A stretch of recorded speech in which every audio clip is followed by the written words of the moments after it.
Dan pemirsa, untuk membahas terkait dinamika pemilu rekapitulasi suara yang sedang berlangsung di KPU, kita telah terhubung dengan pengamat politik Rio Prayogo. Selamat malam, Mas Rio. Selamat malam, Vera. Ya, Mas Rio, dari yang Anda cermati rekapitulasi suara yang sedang berlangsung sejauh ini di KPU, apakah akan ada perubahan yang signifikan dari hasil pileg jika dibandingkan dengan hasil quick count? Baik, dari pemilu ke pemilu kita mempelajari memang harus diakui ya bahwa metodologi quick count itu bisa menyempurnakan penyelenggaraan pemilu. Pun demikian di tahun 2024 ini, ya saya kira tidak akan terjadi perbedaan yang signifikan antara hasil quick count yang kita rilis, ya, PRC rilis bersama teman-teman lembaga survei lainnya ketika hari H kemarin dengan hasil yang akan dibacakan oleh KPU, dan kita juga mengamati pergerakan data dan relatif tidak ada perbedaan yang signifikan, Vera. Ya, kalau memang tidak akan ada perubahan yang signifikan, artinya hasil quick count akan sama dengan real count begitu ya. Mengingat dari versi quick count P3 misalnya terancam kehilangan kursinya di parlemen karena berada di range 3,6 hingga 3,84%. Walaupun tentu saat ini P3 masih ketar-ketir nih dengan berharap bahwa lolos akan ambang batas PT 4%, Mas Rio. Iya, tidak hanya P3, justru yang bisa dipastikan harusnya sejak awal kita sudah menyimpulkannya adalah PSI ya. P3 juga memungkinkan untuk tidak lolos karena memang ketika kita cek di data quick count PRC ada di angka 3,68% dan sekarang ada di angka real count-nya KPU ada di angka 3,8%, tidak jauh berbeda begitu ya. Ada kebutuhan sekian ratus ribu lagi suara untuk memastikan 4% rekapitulasi ya sebagai syarat dari parliament threshold. Nah tentu kita memang tidak kaget, termasuk juga melihat partai-partai yang lain. Ada kesimpulan dari awal bahwa akan ada 8 partai di parlemen, otomatis P3, PSI yang cukup mendominasi di dalam kampanye tahun 2024 ini tidak lolos ke parlemen, Vera. Iya, iya. Artinya bahwa PSI juga tidak akan simsalabim begitu, Mas Rio, berubah dari hasil quick count, mengingat ada dugaan penggelembungan suara ke PSI di beberapa wilayah begitu ya, sehingga sempat menjulang suaranya. Ya, sekali lagi quick count adalah instrumen untuk mengontrol ya penyelenggaraan pemilu di dalam negara-negara demokrasi. Dan kalau misalnya PSI ini mengakui kemenangan pasangan presiden yang dipilih, yakni pasangan 02, agak sulit untuk dimengerti kalau PSI menolak untuk mengakui hasil quick count dengan basis metodologi dan sampling yang sama. Dia bisa lolos karena ketika kita cek di quick count PSI itu di angka 2,7% dengan margin of error 1% itu maksimal ya 1%, maka PSI akan ada di angka 3,7%, atau kalau kita baca secara pesimis maka PSI akan ada di angka 1,7%. Jadi masih jauh ke angka 4%. Saya kira PSI menyadari itu dan banyak intelektual yang memahami survei gitu ya, sebagaimana mereka merayakan kemenangan pasangan 02, mereka juga harus mengakui kalau partainya memang belum bisa lolos ke parliamentary threshold begitu. Vera. Jokowi efek, Kaisang efek yang selama ini diperkirakan akan bisa meloloskan PSI ke parlemen, artinya itu tidak berlaku ya, Mas Rio? Banyak variabel, banyak kompleksitas di dalam pileg ya, tidak semudah yang dibayangkan. Satu misalnya bagaimana ketokohan figur yang bertarung di dalam dapil-dapil yang diusung oleh PSI. Kalau masih banyak yang kosong, misalnya dari satu dapil itu ada 10 calon anggota legislatif, ya caleg gitu ya. Nah PSI hanya bisa nyetorkan 5, itu pun tingkat ketokohannya juga tidak tidak mumpuni, ya tentu akan kalah bersaing dengan caleg-caleg dari partai yang lain, yang di situ ada ada bupati, kemudian ada lokal strongman yang lainnya, ya tokoh-tokoh begitu ya. Karena pertarungan ini murni pertarungan antar figur di lapangan. Yang kedua, kalau bicara Jokowi efek, Kaisang efek begitu ya, asosiasinya tentunya Jokowi ini masih PDIP, ya kan. Kaisang ini belum membangun satu kekuatan atau belum bisa kita sebut sebagai pull faktor meskipun dia anak dari Jokowi, apalagi untuk mengerek partai yang kecil seperti PSI gitu ya. Nah, saya kira dua faktor itu bisa menjelaskan ya. Pertama, bagaimana peta calon anggota legislatif ya, figur-figur yang bertarung itu tidak cukup mumpuni. Yang kedua, memang asosiasi ya dari Jokowi terhadap PSI itu masih lemah. Kemudian ketokohan Kaisang juga masih terbentuk ya, mungkin karena baru 2 hari kemudian jadi ketua umum, itu tentu juga menjadi pertanyaan publik gitu ya. Nah, saya kira itu menjadi variabel yang mengakibatkan PSI belum bisa lolos ke parlemen di pemilu tahun 2024 ini, Vera. Tapi kalau kita menelaah sedikit lagi ya soal P3 ini, sebetulnya apa yang membuat P3 sampai tidak lolos parlemen? Apakah hanya faktor salah pilihan politik saja sehingga tidak lagi lolos ambang batas parlemen? Tidak juga, saya lebih melihatnya bagaimana P3 mengalami proses dinamika internal organisasi yang masif ya, yang sangat tinggi ya. Bayangkan saja di tengah perjalanan pemilu tahun 2024 ya, di situ ada pergantian ketua umum. Ya, ada pergantian ketua umum dari Suharto Manoarfa ke Mardiono yang waktu itu ditengarai itu juga atas restu dari Presiden Joko Widodo gitu ya.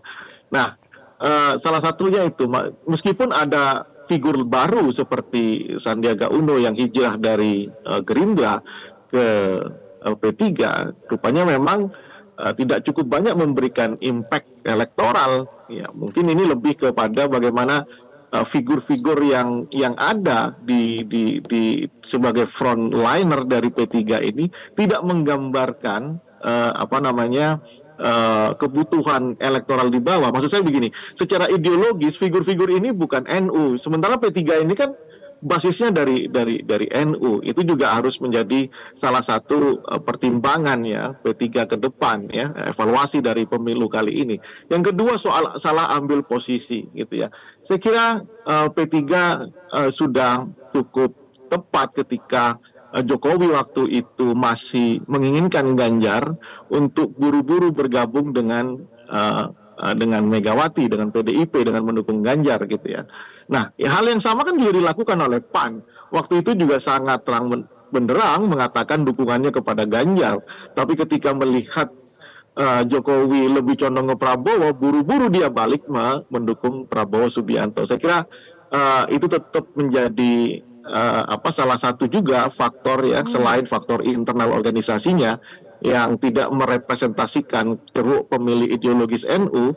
Yang kedua, memang positioning yang kemarin ada bukan di posisi karena dia memilih Ganjar atau tidak, tetapi cara melihat Jokowi, peran Jokowi dalam pemilu itu yang menurut saya positioningnya agak luput ya, Vera. Oke. Baik, kita bergeser dari soal Pileg ke Pilpres ya, tapi sebelumnya kita simak terlebih dahulu paket informasi berikut ini.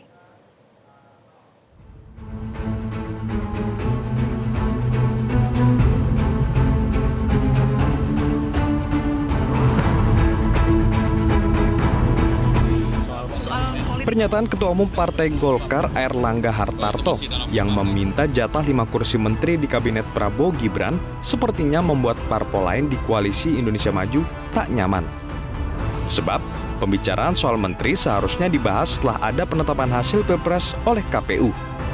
Anggota Majelis Tinggi Partai Demokrat Hinca Panjaitan pun mengingatkan setiap partai pengusung Prabowo Gibran mengeluarkan keringat yang sama bagi pemenangan Prabowo Gibran.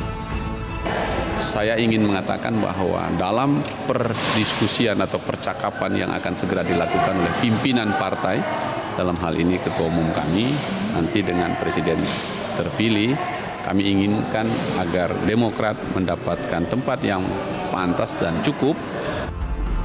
Begitu juga dengan Partai Amanat Nasional. Sekjen PAN Edi Suparno menegaskan, PAN bahkan secara konsisten dalam 3 ajang Pilpres sejak 2014 sudah mendukung Prabowo. Nah, ini hasil yang menggembirakan bagi kami. PAN ikut mengambil andil yang cukup besar dalam pemenangan Pak Prabowo dan Mas Gibran. Apalagi PAN ini secara konsisten dalam 3 Pilpres itu mendukung Pak Prabowo dan Mas Gibran. Ya, jadi 2014, 19 dan sekarang 2024. Tapi saya yakini karena hubungan baik kita dengan Pak Prabowo sudah dalam 3 Pilpres kemarin, saya yakini Pak Zul dengan Pak Prabowo sudah melakukan pembahasan yang lebih luas, tidak hanya sekedar masalah kabinet ke depannya, tetapi saya kira. Wakil Ketua Umum Golkar Firman Subagio mengungkapkan ada pertimbangan-pertimbangan Golkar sampai meminta 5 jatah kursi di kabinet. Salah satunya, Golkar merupakan partai pertama yang mengusung Gibran. Memang Golkar ini kan kemarin dalam prosesnya kan mencalonkan juga salah satunya itulah yang menjadi poin kemenangan ini kan Mas Gibran diusung oleh Golkar. Ini kan pendidikan politisnya kan. Nah, oleh karena itu juga menjadi salah satu bagian yang jadi pertimbangan. Dan kemudian juga memang hasil survei sendiri dukungan daripada partai kita kepada Pak Prabowo, Mas Gibran ini kan cukup besar. Dan alhamdulillah juga untuk nanti ke depan di legislatif ini kan Golkar mendapatkan posisi kursi yang cukup signifikan perubahannya. Calon Wakil Presiden Gibran Rakabuming Raka mengatakan, ia bersama Prabowo sejauh ini belum berbicara soal komposisi menteri. Menurut Gibran, diskusi itu baru dilakukan setelah ada pengumuman resmi dari KPU. Tim Liputan, Metro TV. Kita lanjutkan diskusi Mas Rio. Jadi dengan kondisi partai pendukung Prabowo Gibran yang sudah saling klaim berjasa, yang paling berjasa memenangkan Prabowo Gibran. Ini bahkan sudah ada yang menagih jatah kursi begitu ya, ada yang menyebut 5. Nah, apakah Prabowo saat ini dalam kondisi yang under pressure dengan segala keinginan timbal balik dari partai pendukungnya? Iya, pertama kita harus akui ya dengan koalisi yang super gemuk itu mengakibatkan kepentingan itu juga menjadi sangat besar sehingga pasti akan ada tekanan bagi Prabowo Subianto sebagai calon presiden yang akan mungkin nanti malam akan diputuskan oleh KPU ya. Tekanan itu berupa banyak dari berbagai sisi. Pertama tentunya tekanan dari Presiden Jokowi ya. Saya kira Presiden Jokowi ini juga harus dianggap sebagai entitas politik karena bagaimanapun peran dari Presiden Jokowi dan gelagat yang kita lihat ya, kita analisis sejauh ini memang menginginkan ada distribusi ya kekuatan itu ke kabinetnya, begitu kita sebut beberapa nama misalnya ya. Nah, apakah kemudian paket dari Jokowi ini itu satu paket dengan partai politik, katakanlah Golkar yang disebut-sebut itu menjadi calon akan menjadi kendaraan politik Jokowi berikutnya, atau ini berbeda dengan paket yang lainnya? Gitu bisa jadi memang itu kader Golkar tapi dimasukkan oleh dari paket Jokowi gitu ya. Jadi selain paket partai koalisi, di sini juga ada paket entitas politik bernama Jokowi karena bagaimanapun kita lihat peran Jokowi sangat signifikan kemarin gitu ya. Nah, apakah kemudian di tengah pergulatan kepentingan ini Prabowo bisa mengambil sikap? Saya kira harusnya Prabowo tetap tidak boleh dikendalikan oleh partai politik ya. Semuanya harus bisa memberikan porsi yang maksimal gitu ya. Tidak boleh satu atau dua partai atau kekuatan politik itu dominan. Itu tentu akan mempengaruhi perjalanan awal Prabowo sebagai presiden. Bisa jadi ada yang mengalami kekecewaan, tentu itu akan berdampak terhadap proses pemerintahan Prabowo yang awal ya menjadi presiden begitu, karena tidak mudah, selalu ada kesulitan ketika melakukan konsolidasi di awal ini, apalagi dengan anggota koalisi yang cukup banyak plus satu kekuatan bernama Jokowi begitu. Saya kira begitu, Vera. Oke, kita lihat nanti ya bagaimana si paling berjasa ini, siapa-siapa saja akan mendapatkan kursi paling banyak begitu ya, atas proporsi dan juga kontribusinya untuk memenangkan Prabowo Gibran. Terima kasih Mas Rio sudah bergabung bersama kami di Breaking News Metro TV. Selamat malam. Pemirsa, Breaking News akan kembali usai jeda, tetaplah bersama kami.